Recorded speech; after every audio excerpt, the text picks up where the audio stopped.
नाही, माझा असा समज होता की हा कस्टडीत आहे म्हणून, पण सुलूनी काहीतरी प्लॅन केलेला दिसतोय.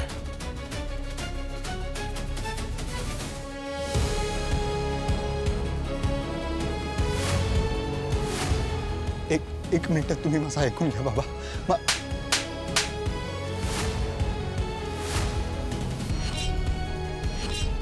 तुम्हाला मारायचं तर मारा, पण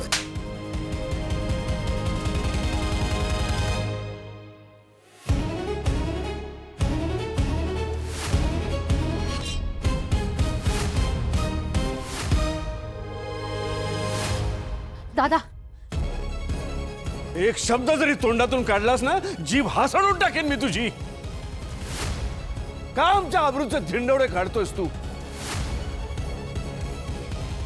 काय मिळतंय तुला असं वागून? या घराला त्रास देतोच आहेस.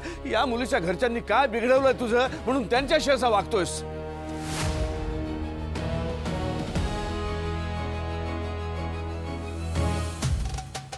स्वराज,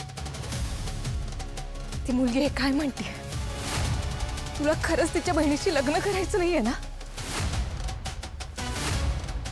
स्वराज, मला आता खरं सांग, ती मुलगी जे काही म्हणतीये त्याच्याशी तुझा काहीही संबंध नाहीये ना?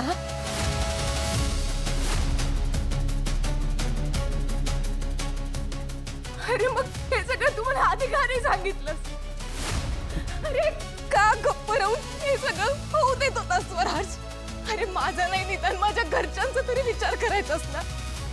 या सगळ्यामध्ये माझं आणि माझ्या घरच्यांचं किती हसं होणार आहे याची कल्पना तरी आहे का तुला?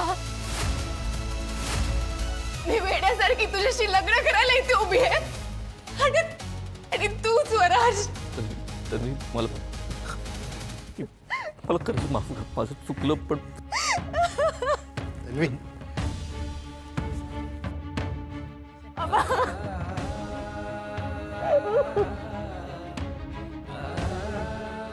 तन्वी,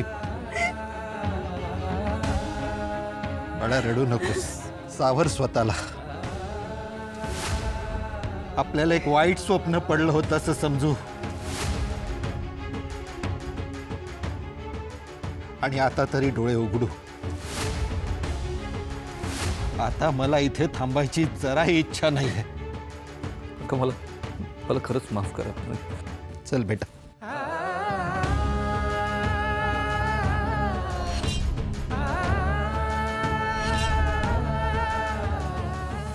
चल बेटा, चल. नाही सदानंद, माझं ऐक असं करू नकोस तू, प्लीज. 1 मिनिट सुद्धा थांबणार नाहीये मी आता इथे.